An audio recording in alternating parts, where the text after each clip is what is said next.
It's astonishing.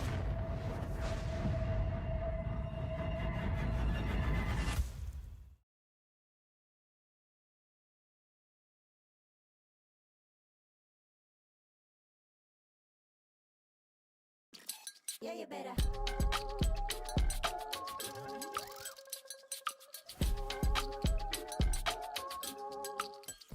Yeah, you better.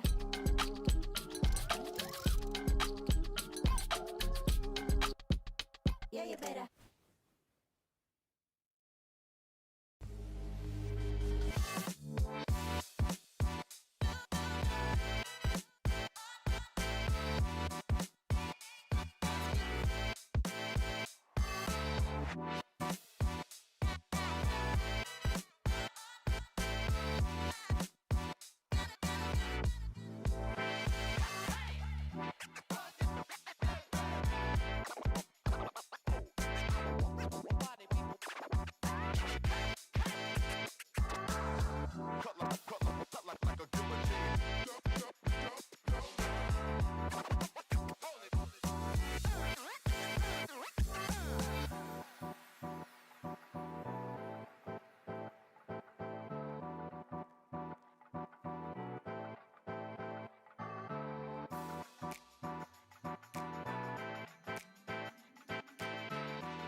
Three, two, one, action.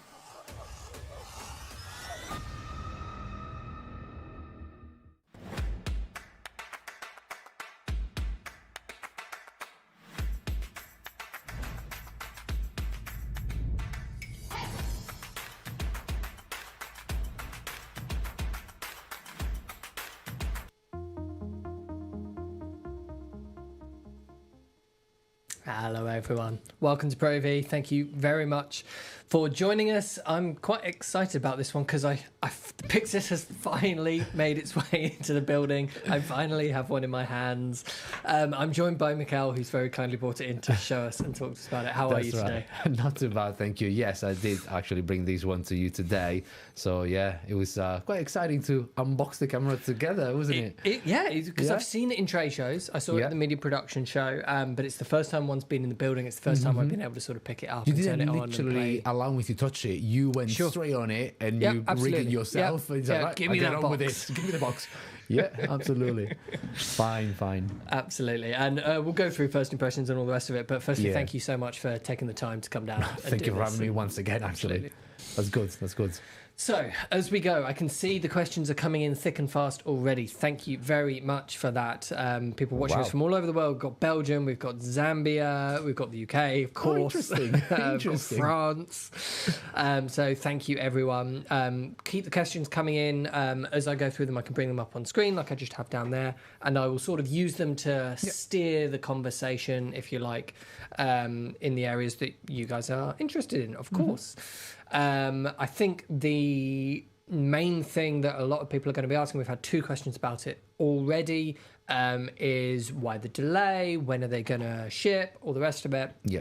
Got the question the answer we've been giving to customers a lot, but I thought I'd chuck it over to you first. Yeah, absolutely. Is there an official message at all? Well, we are still working very, very hard to make sure that the camera really perform in terms of like image quality at best. So we want to make sure that once it's in the hands of the customers, they are perfect.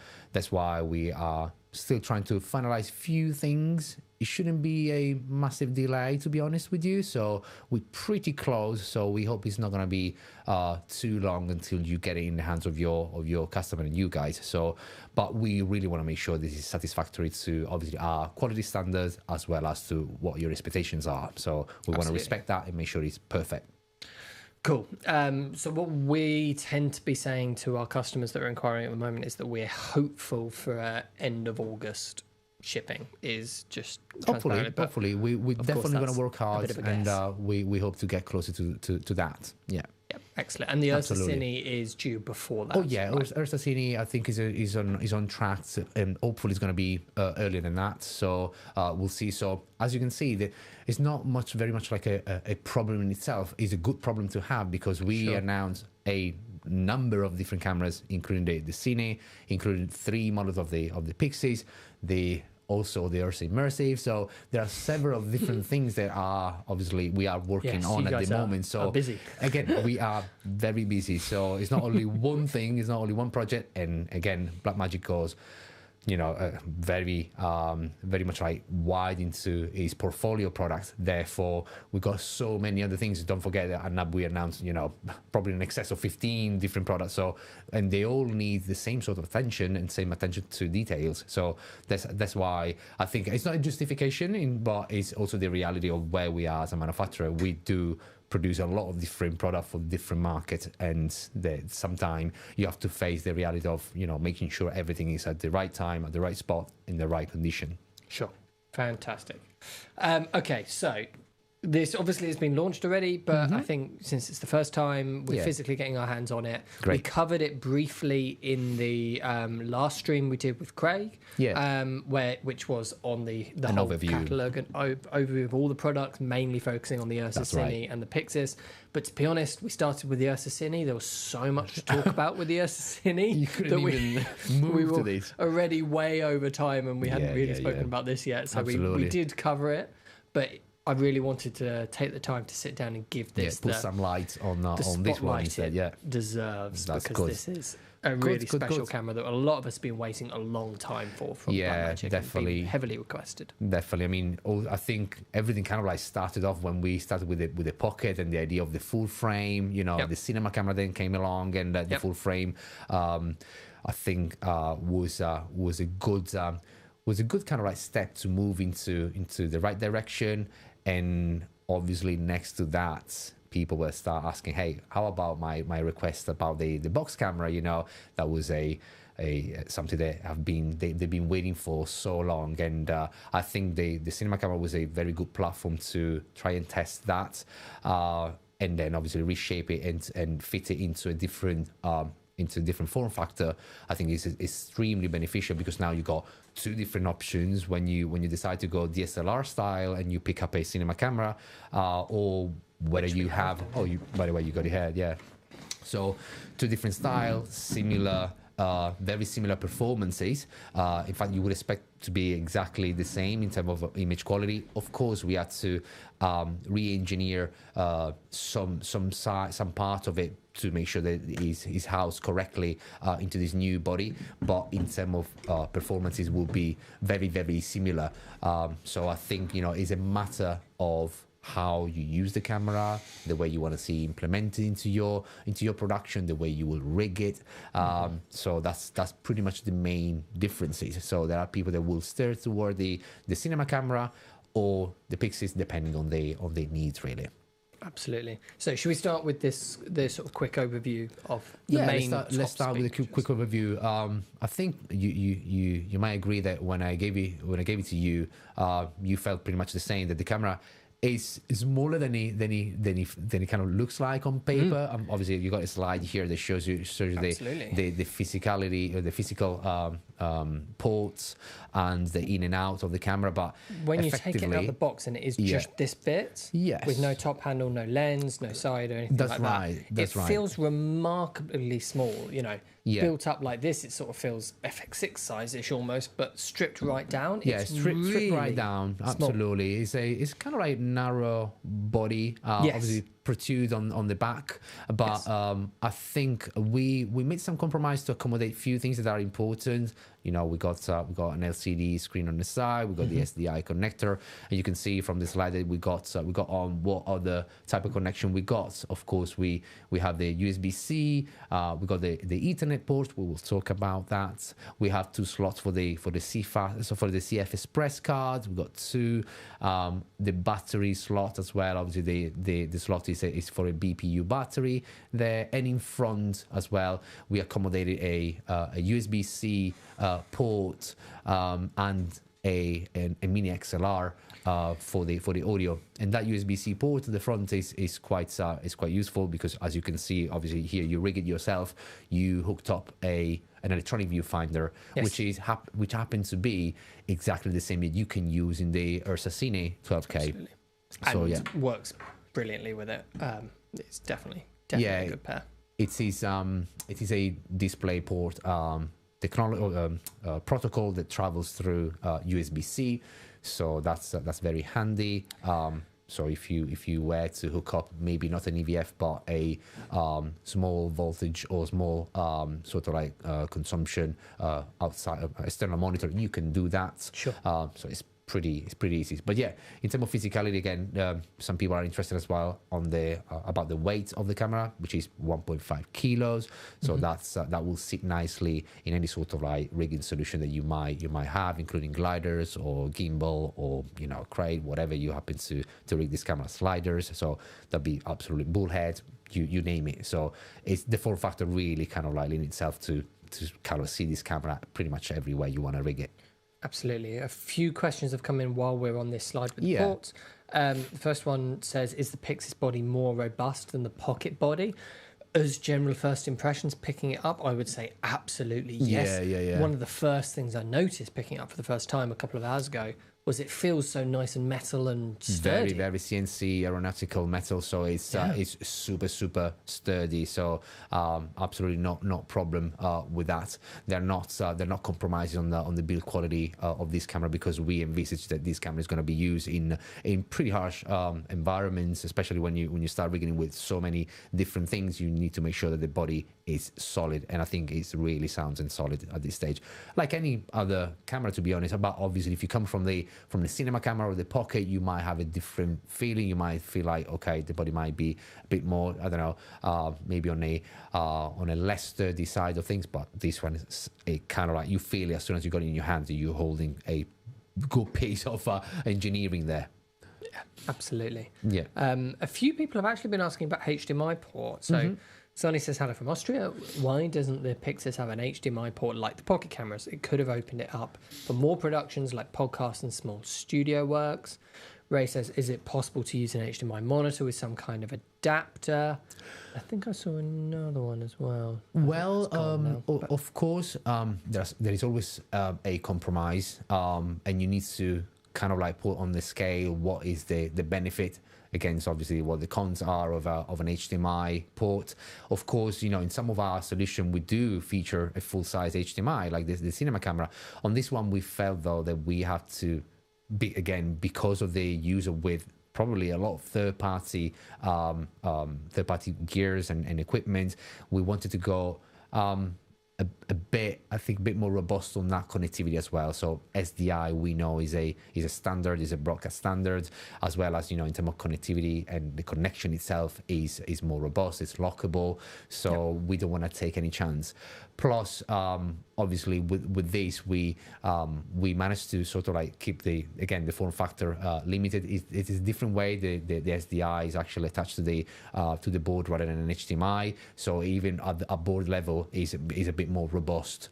So I think it's brilliant to have an SDI output. And of course, if you do need as an alternative an HDMI monitoring solution, then of course we do have plenty of little converters. Nowadays you can get your hands on a micro converter, bi-directional, or a normal SDI to HDMI for a very affordable money. So I think for the size of it, I think it's definitely an option. Plus, don't forget that anything else that you might want to output to, especially when you look at a Blackmagic solution, we do generally feature mainly SDI rather than HDMI. If you think about a video assist, for example, that could pair very nicely with such a camera, you know, we will feature SDI, or we feature SDIs or micro BNC on it. So definitely worth looking at those solutions as well. Absolutely. And I think also one of my favorite accessories is that I'll immediately try to pair this with when we get our hands on our one, is going to be a on-camera monitor that's also a wireless transmitter, something like the Holy Landmarks M1 or similar kind of products. Because if you get one of those that has nice low latency on its screen, that's right, perfect on-camera monitor for you, and that'll also wirelessly transmit to anywhere. So then you'll be able to send to your consumer TVs to do a director's monitor. You'll be able to, you know, put it into all these workflows wirelessly. Which could get around with some of the drawbacks of not having an HDMI on camera. I think of the two, to prioritize SDI is definitely the better way to go on a camera. And also, like you know, this. taking advantage of those BNC, we also kind of like change a little bit the spec of the camera in itself. From the cinema camera, for example, you know that you are going to be down converted to HD over those HDMI. This one instead will allow you to monitor in either HD or Ultra HD. Finally, a lot of people were kind of like concerned when they picked up the cinema camera, saying, "Well, I hoped there was a 4K output for it."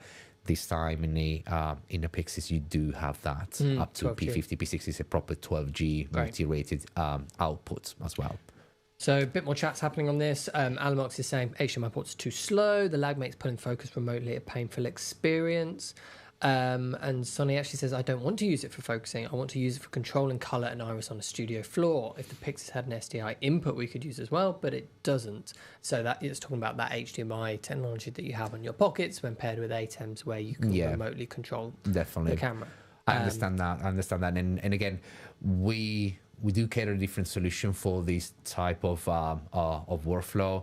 Certainly, this camera is a bit more in line with a sort of digital cinema use. I'm not saying that we don't see the use of this camera in a live production environment, or where you might want to control the camera remotely.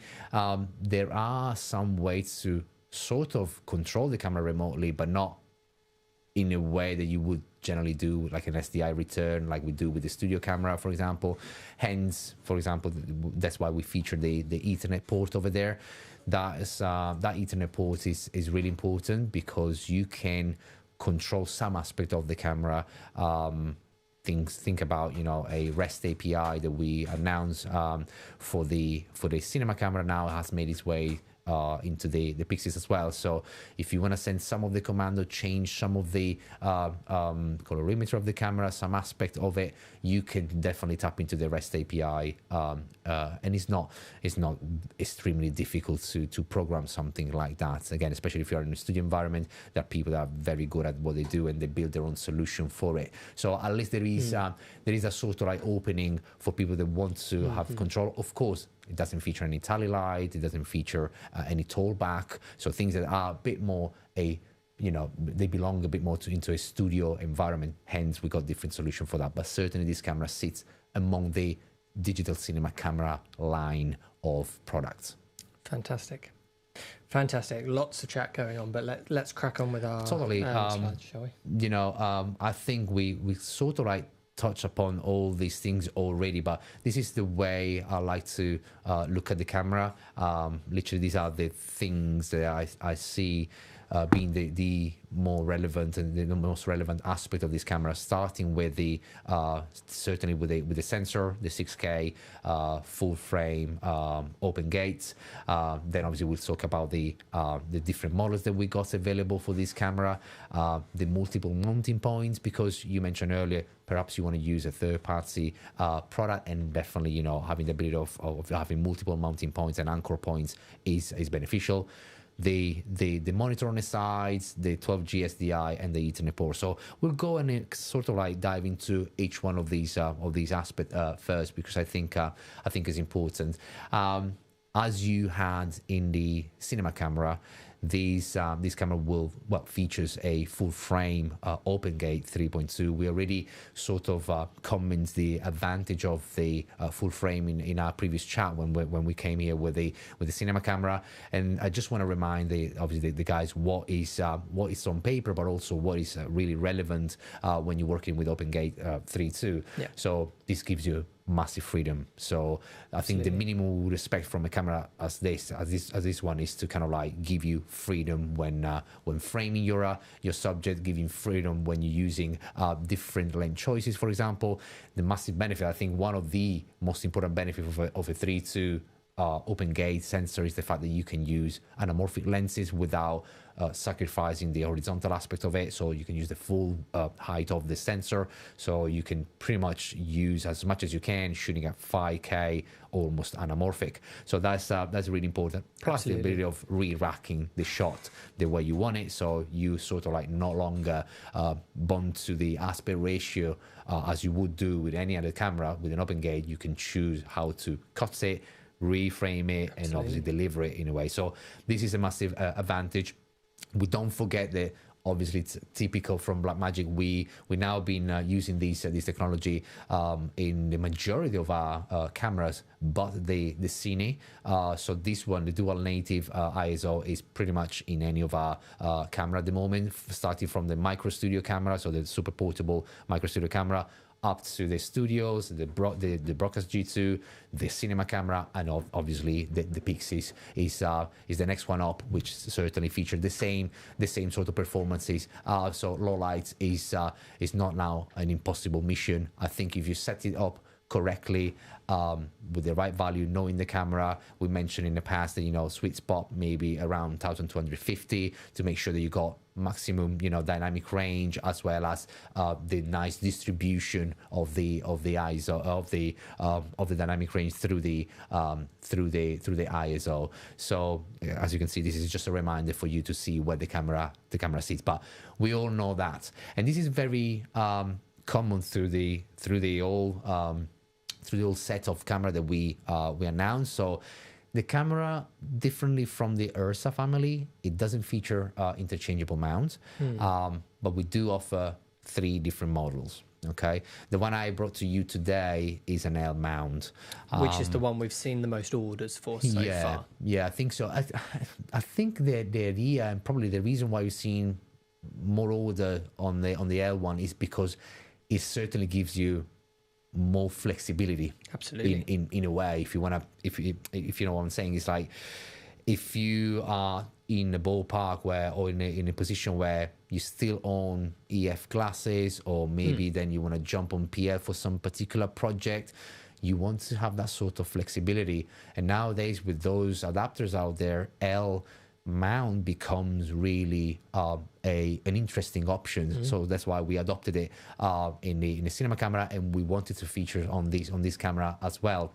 So that gives you maximum flexibility. So we all know that, you know, Bayonet connector, you know, you got the pogo pin to connect the lens data to the camera. You know that it can work in full frame, it can work in Super 35, so it's absolutely fine. Plus, obviously, we being part of the alliance, we know that we can pair with so many great lenses, and they're coming up. They're coming up a lot. I mean, in terms of like options, there are so many now L mount lenses out there, which are really, really interesting. However, we also understand that there are a lot of people that are moving still into the world of like EF, and EF is, you know, undoubtedly a very, very popular choice for many. So I think it was just, you know, reasonable to give them the options to stay in there. There are lots of adapters for that. Maybe not so easy when you're talking about PL. Obviously, PL is the, let's say, the most restrictive in terms of like, you know, option, but obviously is the one that makes you pair it with, you know, high-end optics and lenses. Therefore, it's great to give and to beyond give options. just high-end as well. I would just jump in there to say that the amount of affordable cinema lenses that are hitting the market now that are very, very, very good. Yeah. And, you know, most customers, they go two ways. Either they will buy them in a native mount, like directly an L mount, for example, because they just want to use them on that camera platform, or particularly the way that I think I'd recommend for Pyxis kind of owners is to go PL, because then you can just use them on all sorts of different things. That's right. You definitely got me there. You got me there. Anything. And you are right. There are so many now affordable PL lenses, and you know the PL mounts is so robust as well. Absolutely. So you get sort of like bigger size lenses as well, bigger diameter. You know, the PL is and really that is good. when I think the difference between the native PL and the converted L mount option here is great correct. to have, because That is correct. The L mount one, yes, you'll be able to put adapters on it. In fact, there's a comment already from Michael saying because there's no internal ND, is there any way that Blackmagic can help kip a tie along with the L mount version of the Revolver? It was mentioned in their last product update.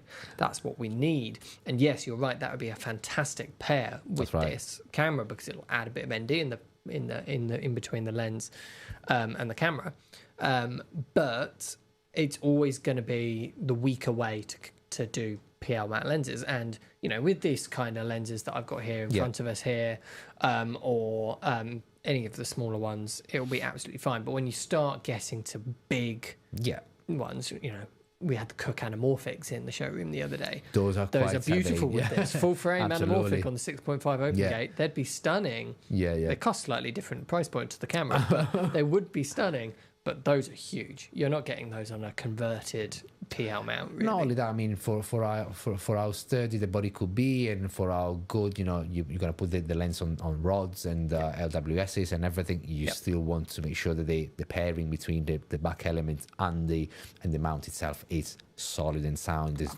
shouldn't be any room of playing or anything like that. So I think that is why it's important to have a PL native option for that, and I totally agree with you on that.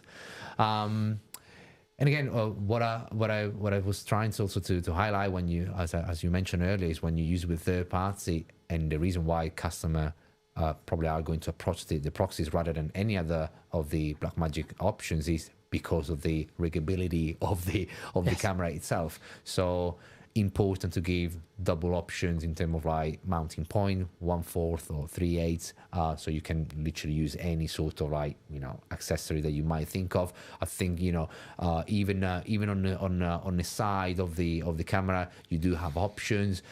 You can put different plates on it. I think I brought in something very simple, which is actually what's that comes with the camera. So the first one is the blanking plate. That's just going to be attached to the camera. Attached to the camera, and then this one is for SSDs. I think that would probably be used for SSD. Perhaps also you can use it with phones, because the camera will features as well the ability of tethering 4G or 5G for data connection and obviously file sharing over Samba, so SMB. So definitely it is nice to have something that can hold in place a device as such. Or some people just write a radio mic as well, so they wireless got audio is what I was thinking there. receivers, so they got something like that. So it's important to have an option like that.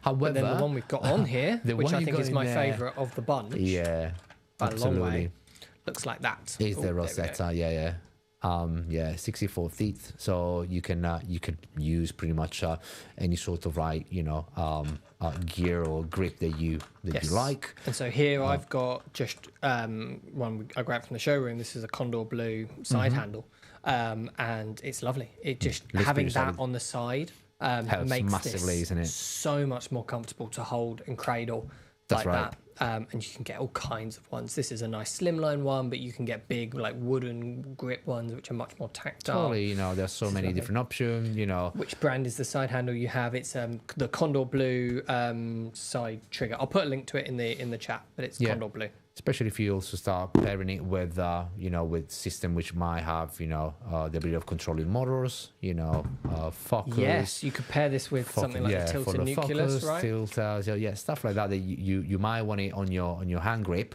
but also being able to mount it quite nicely on that. So and again, the bottom is quite relevant as well. You can put any plates on it, and again, we mentioned earlier the importance of having a nice base plate, perhaps when you want to mount rods on it, or you have to mount motors or anything attached to it, long lenses. So base plates as well is something that you might want to pair this camera with as well, although obviously you can mount it on a tripod, no problem whatsoever, but those extras that you want to put on it will be better off on a nice plate. So Sure. definitely, again, as I mentioned, these are basically the accessories that you can get with the camera. These are not included, so I repeat, it's not included in the camera. So the reset plate is an accessory. The handle and the electronic viewfinder are accessories as well. Again, you need the handle to mount the EVF. So that is a really it's a bit of a important gotcha point, because isn't it? sometimes people are okay, I'm gonna buy the EVF. Well, you actually need the handle to do so. So the reason that you need the handle yeah, for people, since you we've might got wanna them show them, hands yes. in front. So this is the EVF extension bit here. That's right.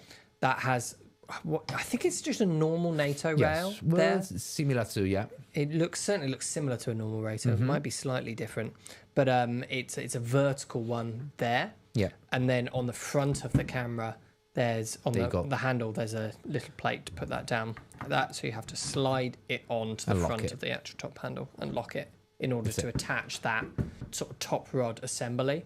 This is which why it is houses required. this. Yes. But these are just normal 50mm rods, right? So, Yeah. if you took that bit off of this, Yeah. or took this bit off of that, maybe, and you had a cage which had as I said, 15mm rods. this is only if you want to put the R extension on it. But don't forget that on the EVF side is a normal rosette as well. Again. Yes. Yes. So that means that yes, you can pair with that one. But if you, by any chance, you got a need of attaching, then will be something else available. Okay. Sure. But yeah, that's it's very simple, as you said. I think the positive about this camera is its simplicity in a way. Mm-hmm. It's something that we want to make sure that you can work out of the box. It's something that you can literally have it out there, put a lens on, switch on the camera, put a BPU battery, and you got a monitor on the side, start ready for production. So it's, as you can see in this kind of animation here, it's super easy to put together. It's literally almost like 3 steps and off you go on field. So it's brilliant. So how simple it is to assemble the camera for operation. Absolutely. So a question on the EVF. Ryan says the EVF is quite expensive in comparison to the camera body. Mm-hmm. Is there a plan for a cheaper version? Well, I'm not heard of any plan to make a more affordable version of the EVF. I'm not sure whether I would say it's expensive or not expensive. I think it's in line with what we find in the market generally. He's But right. It feels expensive compared to the body. Yeah. But I absolutely get your point. If you look at any other viewfinders that are similar to this on the market, you can very rarely find one that is more affordable than this. And if you do, it's like a little bit more affordable, not much more affordable. and you find plenty that are far more expensive. Of course, you know, So, this is a good price. I think we're like striking in the middle here in terms of like price versus quality. The quality is still very good, I would say. Obviously, it's a micro OLED behind the glass, so I think it's quite nice. Plenty of like function buttons as well there. So yes, they are tagged in a way, but technically those are F1, F2, Yes. F3, so you can actually reassign the functions of those buttons directly from the camera. So the camera has a menu which is now dedicated just for the EVF and the programmability of those buttons itself. Okay. Mikolaj is saying we did answer this earlier, but let's just do it again. Does the body feel more solid and more robust than the pocket buddy? Absolutely. This entire thing, from the metal around the side to the accessories that go with it, feels super strong, sturdy metal. I appreciate you feel that way, because again, we've seen it, you know, on the show floor at NAB, you know, and few other trade shows that we've done, and I think people do share the same feeling. As I said earlier, size, first of all, how small kind of like they feel it looks like, and then also the robustness of the camera and itself. the price. Yeah, you know, this is not an expensive camera. We can't hide the fact that, you know, one of the strongest points, if not the strongest, is the fact that it's still extremely affordable. Exactly. We're talking about not a camera under 10K. We're talking about a camera under the 5K. We're talking about under 3K. Yep. So which is absolutely incredible. I think it gives so much scope, and I think it packs so much in such a great price point, which I believe is certainly a great step up for somebody that, you know, wants to get serious about cinematography, and having also that flexibility in that sort of body and the feature that you get with it. Interesting one from George. Forgive me if this has already been spoken about, but why did BM go with the more box-shaped design? Do you think the newer Reds and Sony's designs inspired this? I think we really try to answer the customer needs. I've been hearing this request about box camera for so long. Sure you have. Put it down to affordability, put it down to image quality, put it down to feature sets. I think, you know, everybody wanted to see a box camera because of the form factor, because again of the fact that you can rig it the way you want it, but they didn't want to sort of give away the image quality that BMD is renowned for. So Gen 5 color science on board is one of the best. Literally, I know it might sound a bit cheesy, but it's probably one of the best color science out there. Then we can talk about so many different aspects, maybe usability of the dual ISO versus, you know, some other maybe lack of feature that you might want to address in different ways, or positioning a few things. But image quality is something that we definitely don't sort of like mess about with. And I think having a box camera like this and retaining those pillars, which is, you know, dynamic range, resolution, and color science, is fundamental, is pinnacle, and we're never gonna give that away that easy, regardless where the housing of the sensor is. But I think is valuable for this customer to have that. Absolutely. IG says, with it being a box shape versus the DSLR shape of the pocket, it should be way more easy to handhold and place on a gimbal. Mark asks, isn't it the same material as the Ursa Mini Pro? Slightly different. It's slightly different, yeah. You're talking about polycarbonate on the cinema cameras. You're talking instead of CNC aluminum on this body instead. Therefore, it's way more robust, I would say. And back to what you were saying earlier, in terms of like the use of the camera on gimbal, for example, the way you can balance it is much better. In a way, for personal use, I felt it was very easy to balance it on any sort of like gimbal. So and again, the weight of the camera is very similar. I think the cinema camera was around a kilo, just shy of a kilo. So 1 kg versus 1.5. So not massive. Any of those would be perfectly fine on any kind of like gimbal with that payload. So that's perfectly fine. But yeah. A very specific one here. Is there any last in, first out procedure to follow for the 12G SDI port in order to prevent the port from burnout on the Pyxis? Not that I'm aware of. Obviously, there are some debate on this. There are people that prefer to kind of like, right, make sure you connect everything first and then you power on to do that. But that's not something that, as a manufacturer, we kind of like give us a strict rule. Sure. So I wouldn't be able to give you a first some sort of like a procedure or steps to go through that. I do generally, and this is a personal thing, I do generally connect everything first and then Turn it on. power on. I think that is a really good habit to get into, just as across all brands, across everything, HDMI, SDI, whatever it is. If you get into the habit of connecting everything first and then powering it on, you know that you're not going to run into problems. That's right. I run my double checks on cables and everything, and then I sort of like, if there is an issue, and then to start tracing everything back rather than start chasing my tails and say, oh, have I forgotten this? Have I forgotten that? So I'm trying to have all the package complete and then power up. Sure. That's it. Fantastic. Okay, is there any other questions I want to get to here?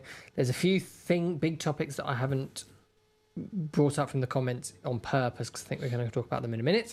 One thing on the sensor, Kirsty said I may have missed it, but is the sensor a Bayer sensor or an RGB sensor? This is Bayer. This is a CMOS sensor, similar to the cinema camera one. So it's better. They're saying like monoplanar sensor. That fancy RGB sensor that you have, that is only for the Ursa Mini Pro for 12K, the 12K line, Cinis, for the 12K line of product, and it's same sensor.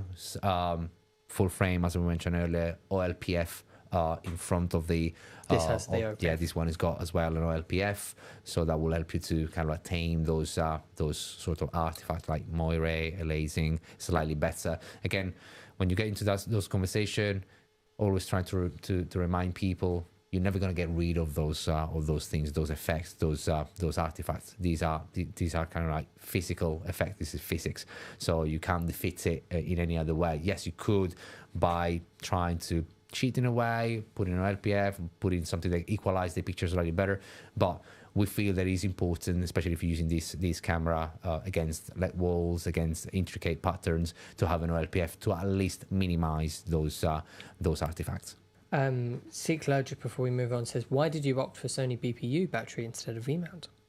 I'm not sure what the thought behind that was. Certainly, there is one thing which I think is really relevant, is the fact that the BPU batteries do come with different sizes as well. Absolutely. So I mean, that allows you to go here, very compact like that. That's the BPU, the official Sony 35 watt hour one. So really nice and small. Sorry, I've held that out way too tall. But literally barely extrudes beyond the back of the camera at all. Yeah. But then one of the best ones that I recommend with the camera to customers is this Switz one, which is the LB SU90C, the imaginatively named. But this is a 90 watt hour one, which has a DTAP port and a USB-C port on it for powering accessories, and you can use the USB-C for charging it as well, which is nice. That's good. I'm not quite sure about it extrudes a lot from the back, but it's a much bigger, that's a V-Log size amount of power in a BPU. That's right, exactly. So I'm not quite sure about the power consumption figures, so we will have to wait till release date so we don't know for that. Yet. But I would probably think that with that 90, you will have roughly 90 minutes on that. So because again, the camera gets shipped with a 60 watts power supply. So if I take that as a figure in terms of what it could potentially full on consume, I would base that on that. 60 the power supply I said that is kind of like comes with. So that's what I'm saying.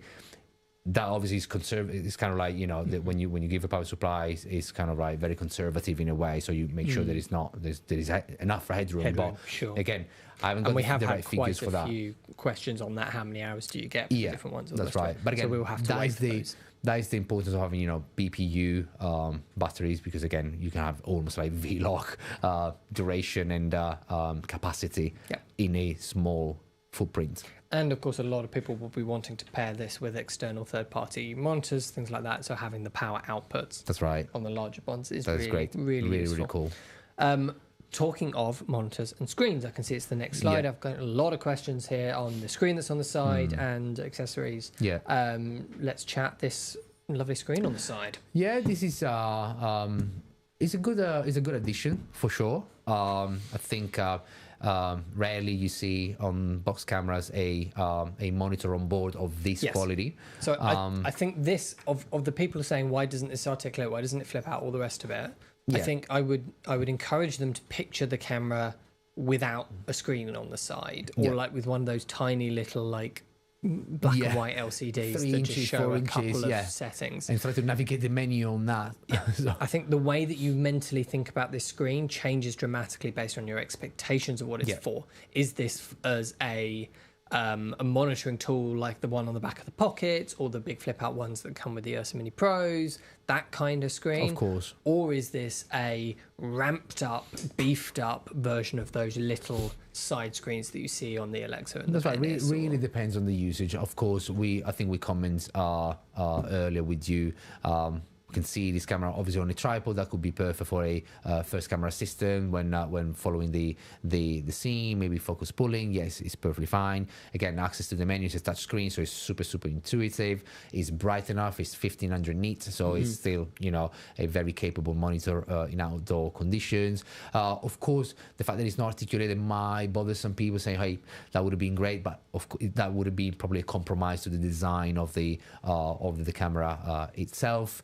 But I much rather have the ability of monitoring what's happening, and if I get something, rather than going blind or going through a very tiny little monitor. So it's a good addition. And again, simplicity is once again the key word here. Is the fact that you take it out of the box, you put the lens on, you're ready to go regardless. So you don't have to wait for your monitor to come in, or something happened to your external monitor and then it's done. You have to call it a day.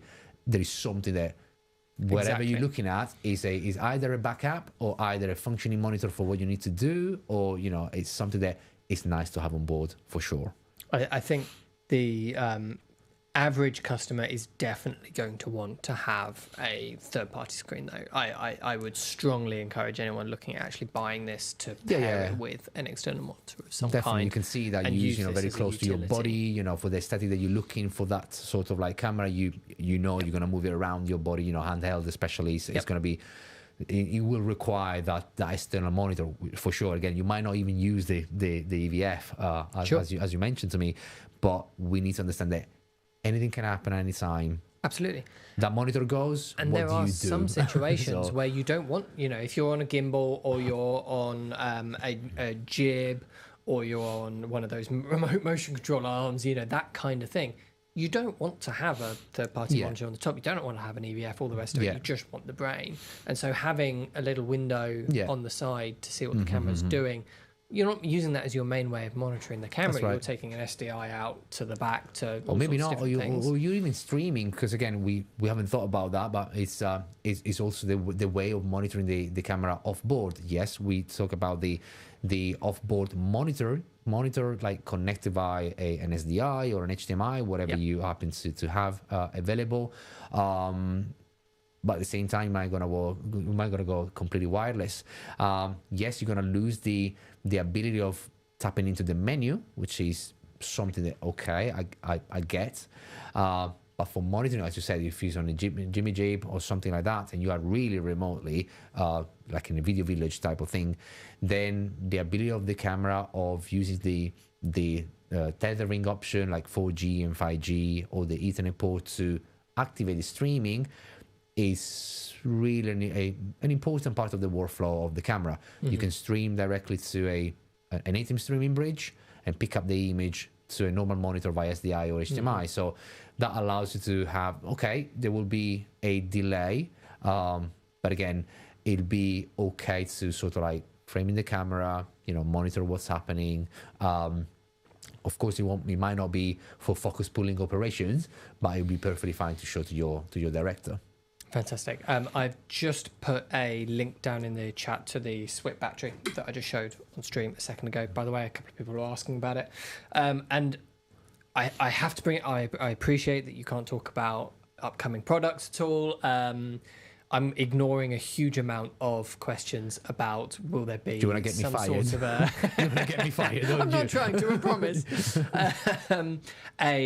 Some sort of an external screen, a video assist style monitor that connects over the USB-C. That would be that can be brilliant, used to isn't it? control the camera, to monitor it. That just feels like it would work so well with this camera. Yeah, I think I collected this feature request already on the show floor. Certainly something really interesting. I mean, it's an interesting concept, and I can't hide the fact that it would be great to see something on the line of a video assist being able to do so. What is going to happen? You never know. It's I mentioned to you earlier, the beauty of Blackmagic and the portfolio of product that we got is the fact that technically we own all this technology. Sure. We have a great engineering team behind it, great PM that really put their thought into these product, and hopefully, finger crossed, something will come out of the box. But again, where it is in the roadmap, I don't really know. It's definitely above my pay grade, so please I want to keep my job. Okay, we'll move on. A much more HQ friendly question. George says, what is the highlight feature in your opinion? And I think that is a fantastic way of getting back to the thank you, George, fantastic way of getting back to the heart of the camera, because I imagine I know what you're going to say, but I'll let you say it. Okay, no, I might surprise you. To me, and again, I might bang on the same thing over and over again here, is the workflow. Okay, close, but not quite. But close. I know. It's to me, it's just the workflow again. B-roll, right? I keep saying this over and over again. It's a busy market. It's a buzzing market with many options out there. And nowadays we are very fortunate because we can get our hands on so many different products at different price point, depending on what you got, and they all produce massively and beautiful images. Okay? Gone are the days of bad cameras. So exactly, we don't sell bad cameras anymore. We're not there. The key now is the workflow. Is what happened next. It's how easy it is to manipulate, get into those images fast enough, and in the easiest possible way, and how flexible these are. So codec as well as workflow with DaVinci Resolve, I think, is the key. And this is not Pyxis only related, is in general, but we do see that we're getting clever and clever with these devices. That's why we keep rolling back feature, starting from this camera first. Like the first one was the Ursa Broadcast G2, then we put it on the 12K Cine, then the Pyxis, and then lots of features to enable and to unleash that amazing workflow going back and trickle down into any other product. So that gives another sort of lease of life to all our products as well, which is great. So I think, yes, sorry to disappoint you, but I think my strong point is workflow more than anything else for this camera. What did you think I was going to say? I thought you were going to say image quality. So we were pretty close. But I think I mentioned earlier, this is something that for us is pinnacle. We're never going to get, you're never going to give away those three pillars for us, which is resolution, dynamic range, and color science, which together makes the image quality of Blackmagic being one of the best in the market. Absolutely, and I think this is a sensor where that is on show more than ever before, really. As an affordable but very high quality sensor. Absolutely. Okay, few more questions coming in. Stuart says, when will Blackmagic ever release an 8K camera? I would argue that you already have an 8K camera. It just can do a little bit more than that with the 12K one. We do, and again, probably wasn't particularly well explained to the audience, and probably was our bad. I'm not sure. Maybe it was my bad as well. Part of it was not to educate people on what we actually have, in the 12K sensor, and how beautiful it is to work with a sensor which allows you to do in-camera scaling, meaning that 12K becomes a more like a maybe it's a catcher, but at the same time might be putting people off and don't understand that actually you do have an 8K, 4K camera without window sensor cropping, and that was the whole point of that camera. The whole point was that. The whole point was it was the only camera on the market which you could do 12K RAW but then also do 8K or 4K RAW Yeah. with the full sensor width. And shoot 120 frames per second in And 8K. at ridiculous speeds. Yes. So, and 214 in 4K. So this is the thing that, you know, again, I think we might have missed in a way. Yes. But I agree with you. We do have a camera that shoots actually 8K. On the frame rates thing, Thomas said Blackmagic 6K owner here. Blackmagic Cinema camera 6K here, so not the Pocket. The lack of frame rates is more understandable on the Blackmagic Pocket body, but why not higher frame rates on the Pyxis large body? And on a slightly similar point, Gianluca says, I read that the Pyxis has a new processor compared to the Blackmagic 6 Cinema Camera 6K. Is that true? If yes, will it improve things like the noise at high ISO? So sensor performances are the same, whether it's the rolling shutter, whether it's the frame rate, whether it's the processing.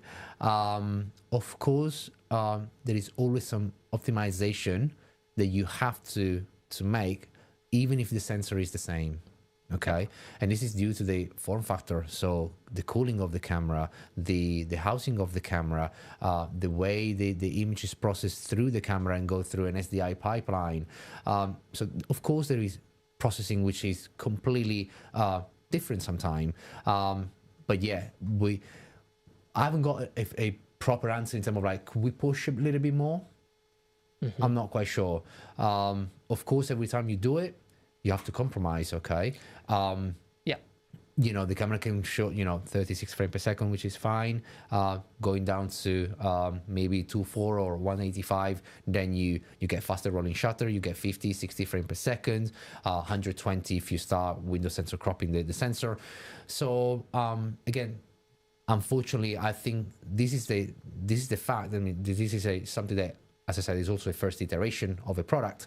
So where we want to see this camera, first of all, working as we expected. So at least, giving that confidence to the customer that it's going to be absolutely spot on when it get released, and then working upon it. I think, as we said, we've got different technologies. The RGB sensor allowed us, for example, to take advantage of that and not sacrificing the fast readouts as well as the FPS. In fact, the Cine camera, the Ursa Cine, has a incredibly fast rolling shutter without having to sacrifice the frame per second, so the frequency of the camera. Whether that could be trickled down to other models of the camera or other things, again, we hope that our engineering team can work upon something in that direction, but we don't know. Again, we need to make sure that the product as they stand are satisfactory. Sure. We have had some people asking if the rolling shutter is going to be slightly improved before shipping. Also hoping the second gen is V-mount, like how Komodo went V-mount. They really want a second gen. They want the second gen. I think what I would say on that is that this is still very, very early, the one that we're holding here. Yeah. We haven't seen even the ones that you guys are working on at the moment, let alone the ones that are going to actually ship to customers. I think the official line is definitely that nothing absolutely is going to change, right? But I think I hate to judge cameras when I haven't actually seen the ones that are going to ship. Totally. And I agree with this you. one can't even record, or I think it's locked in all kinds of different modes. I could do something. It's very early. Could do something, but it's very early. Yeah, absolutely. Okay, a couple other quick little questions that I saw. Will it work with the Blackmagic Zoom demand? That was a nice little question. I think it will. I haven't seen the full menu. It should, but again, as far as I can see, I can't see why not. But again, it's not there in the menu just as yet. So I'm not sure. I mean, there are all possibilities. Same way we do it with the micro studio camera and the Cine camera through the USB-C port, but hasn't made its way through this camera just yet and in this current state. Sure. So can't really vouch for it. I can't put my hands on fire for that yet. No. Fair enough. Somebody asks, what is the boot up time? So I thought if we cut to the close up, I will flick the switch in 1, 3, 2, 1, flick. Shall we count loud?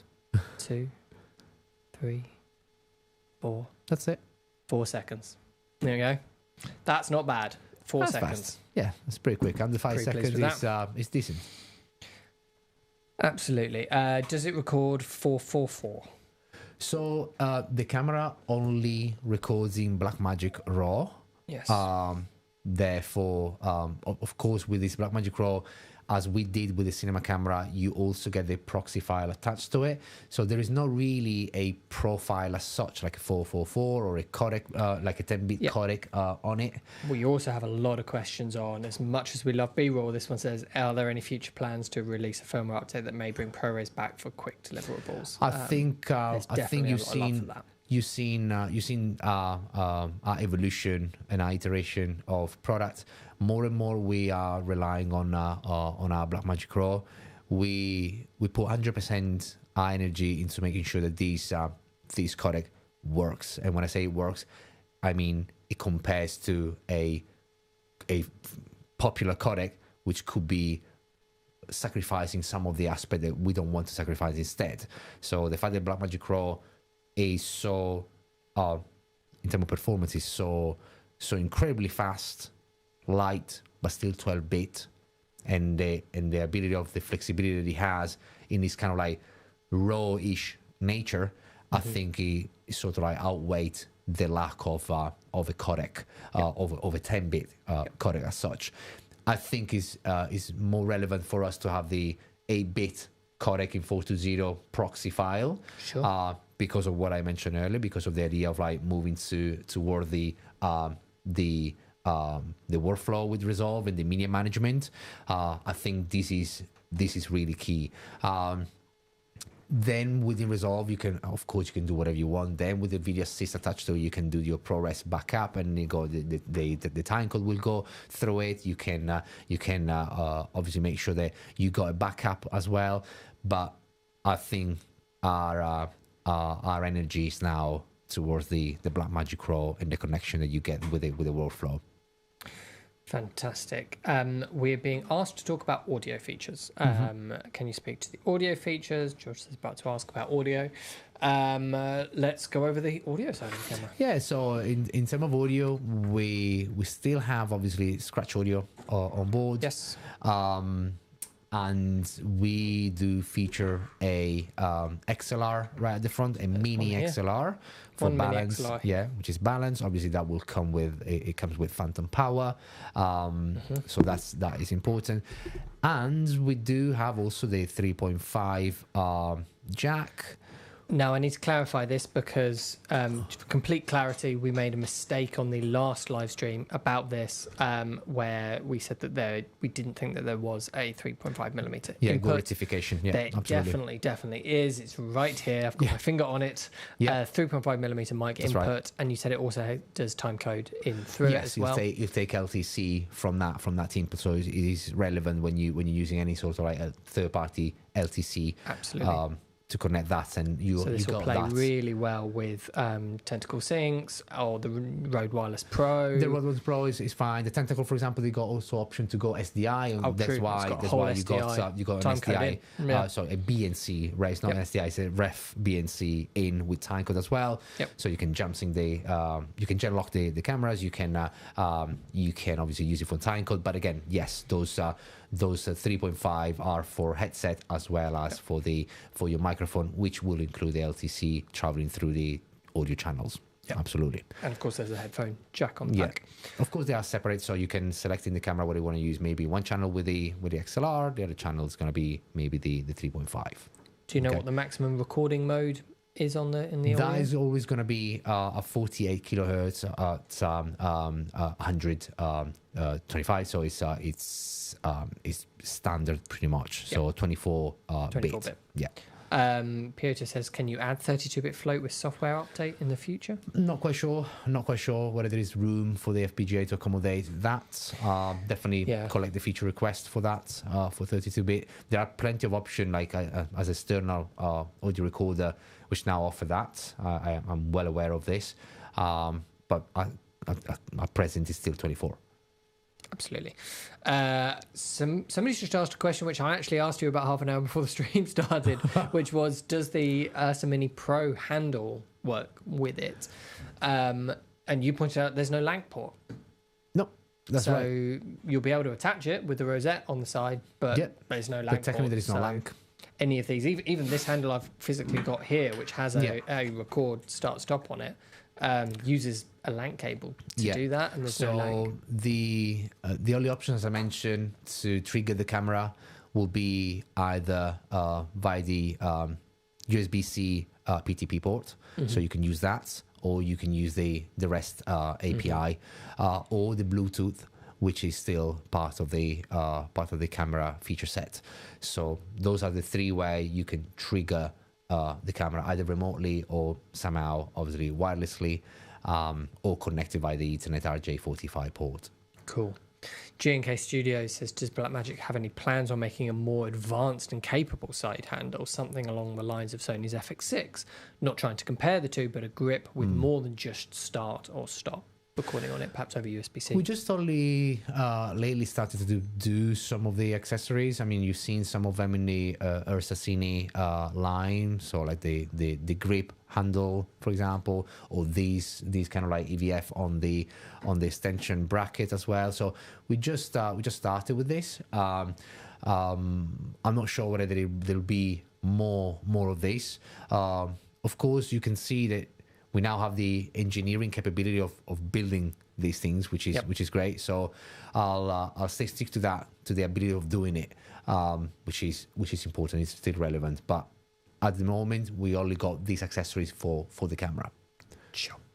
A couple more questions, and then let's do the last couple of slides. Simultaneous recording, it's 2 CF Express card slots, which I'm very happy about. 2 CF Express, because CF Express cost is coming way down. Things like the Angelbird SE cards are really quite affordable considering per terabyte. But can you record simultaneously? You can't at the moment record simultaneously, and again, not sure whether it will ever do that. Sure. This is just normal. What about one internal recording and the SSD over USB? No, it's still either one or the other, either or. Yeah, absolutely. Fair enough. What BPU size battery you're sporting at the moment? This is the U35. In there, and you can see it just ever so slightly extrudes behind the back of the camera. The 65 would be out a little bit more, like that.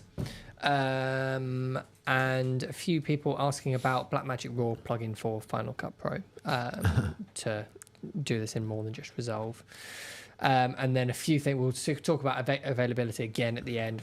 People are asking about what the release and the first delivers are.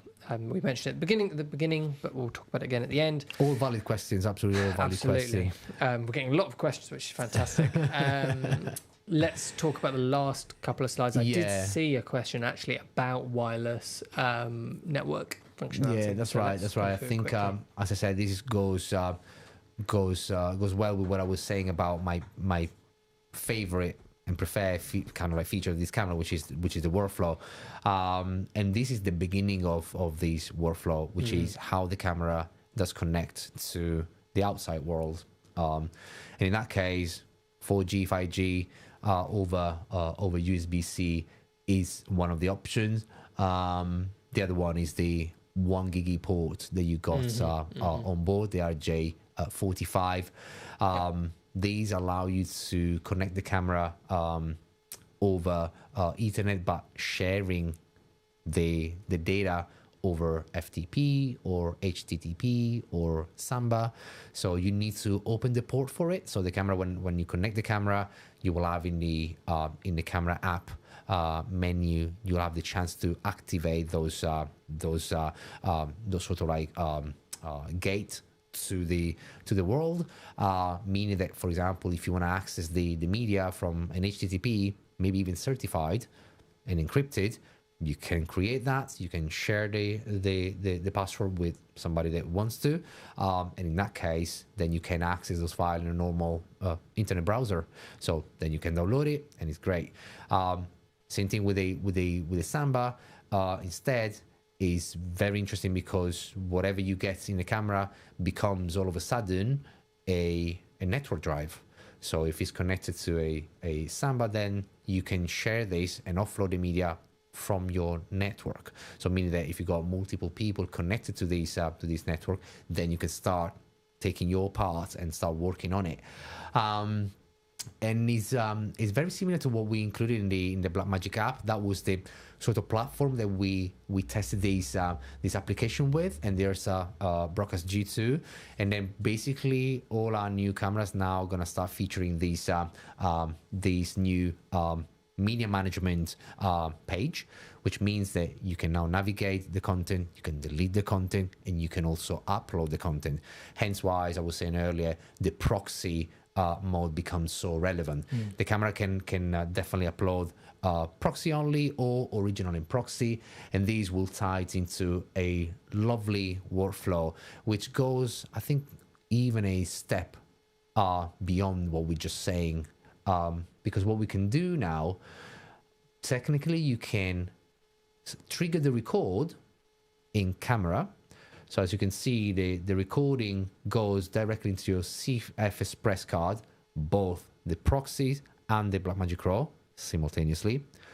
But at the same time, we can now upload directly the proxy file into the Blackmagic Cloud, as well as the original file.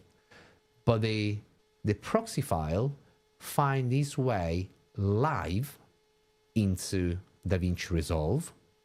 Okay, so that means that your proxy file goes into DaVinci Resolve almost directly. I think it's got a latency of 8 seconds.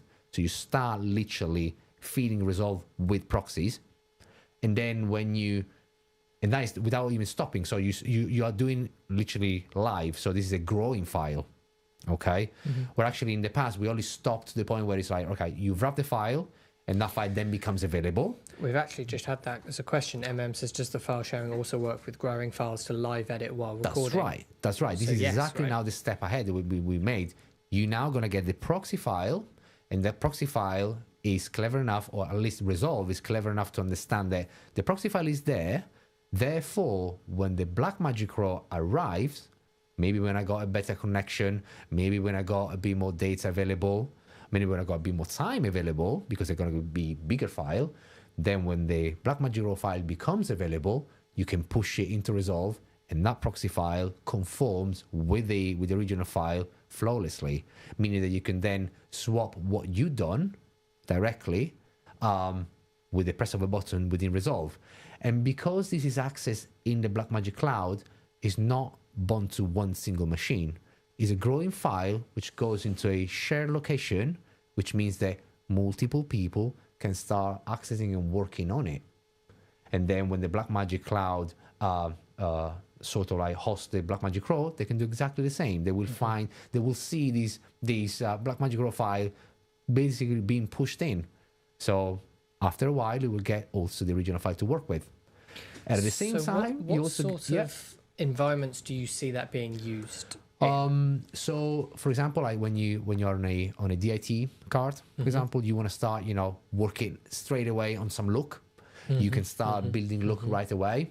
You can start doing rough edit, or while the scene rushes is going on, literally doing rushes, or you can start checking your rushes on a proxy file. Here's a shot by shot. That's fine. Give it a look. Return it back to me. Yeah, it's that fast. It is that fast. Of course, it makes more sense when you think about a live production, because the live production, you can start creating like highlights of things. But these events is brilliant. So if you're thinking in that way, obviously in the cinema world instead, maybe I'm thinking about more like having the ability of having somebody sitting in your theater and showing live what's happening on set. Literally, it's been shot now. You can literally call the shot and say stop. This is not what I intended, because it's only 8-second delay. So that's pretty much it. But that doesn't matter, because at the end of the day, you still have, those shots backed up in the Blackmagic Cloud. And also, again, thanks to the sync that is now enabled from Blackmagic Cloud into the Blackmagic Cloud store, you have these sync into each other. So your hard copy is going to be also on the Blackmagic store, okay, in the Blackmagic near field storage. So this is something that I think it's worth investigating maybe in a different session. Well, I was about to jump in and say that the next session that I'm planning with Blackmagic to do is to invite Simon back, who's the result specialist, to really sit down and go through the nuts and bolts of Blackmagic Cloud in its different iterations. And but this is what it's all about. This in practice. This is exactly what it's all about. I think this is for me is the best feature, because it literally makes possible to go from glass to grade in a matter of a second. Absolutely. Okay. Not even, we're not talking hours anymore. Of course, if you want to do the original, depending on the shot that you got, yes, it's going to be hours. But if you want to be on that very quickly, there's now a way to do it. And again, it's a simple way to do it. It's based on, as I said, tethering or a normal, RJ45 connection, so not additional hardware in between. Sure. So the ways of connecting this to the internet to enable all of this is mainly just the Ethernet port, the RJ45. Yes. So you can't connect a phone like on some of the other cameras. You can. You can do that by 4G or 5G. You can tether your phone, so the camera will ask you which one will take priority. When you're tethering a phone with the Blackmagic app to do that, you can't use that as a monitor. No. That would be cool. No, you can't. Only the Blackmagic app obviously has it because it can shoot with the phone. From the phone's camera. But no, it doesn't have a monitoring that would ability. Be pretty cool, right? You mount your phone up here, a USB port. If I guess what you guys are working on. You want to get me fired again? But yeah, a live transmission up to the cloud while viewing it on here in the Blackmagic camera app. One more for the list. One more for the list. Yeah. There we go. Absolutely. But this is it. This is what we. Month, aren't they? This is what we got for you today. Sure. As I said, a quick wrap up. This is an amazing, affordable box camera. It features all these, full frame sensor, open gate 3.2. He has, all the making and the layout for a camera that can be rigged quite nicely. And, it's the most riggable camera in the market at the moment. Nice accessories with a nice professional connectivity. Battery option, which are obviously the highest spec, recording option, which are again of the highest spec, and a workflow, which is I think it doesn't really is uncompromised. I mean, it's so flawless in that way, which is going to speed up a lot your production. So everything in a very nice affordable package. Absolutely. And pre-orders are, I'm just putting a link to the pre-orders in the chat, because this is a absolutely very exciting. Yeah, just pick your model, obviously, as we said, L, EF, or PL. Yep. Yeah. And so far the PL is the most ordered one, but we're getting a pretty decent split across the three. It's not like people are only ordering the L. That reflects the profile of the customer. That a lot of people still they keep hold of their glass and they love their glass. And again, I'm one of those guys where as I mentioned earlier, cameras are now all very good, but the glass at the end of the day is also I think is if not the most important part. So you got a great selection here to pick from and pair it with the cameras. Lenses, Got a few. Yeah, come and have a look, because there are a few in here. So I think as we wrap up, we need to talk about availability again. I've had multiple questions here. I've been ignoring, to be honest, while we've been speaking. We spoke about it at the beginning. Let's speak about it now at the end. What we are saying to customers is that we are hoping to get our first shipments to fulfill some of the pre-orders before the end of August. But as you said at the beginning, there's sort of no official we're definitely working relentlessly to make sure that this is coming out absolutely pristine and spot on to the performance quality we want to see. And I think that's what it comes down to. Like Kingsley here says, my question is, why did Blackmagic announce a camera saying available from June when they know it is nowhere near ready for public release? Not slating Blackmagic, just want to sweat out the thought process. It's not very much like a thought process, and again, without disrespect here, it's very much like when you do a product of this capability, and when you build a product, there's so many things that you have to take into account. And these cameras and this product goes through iteration process.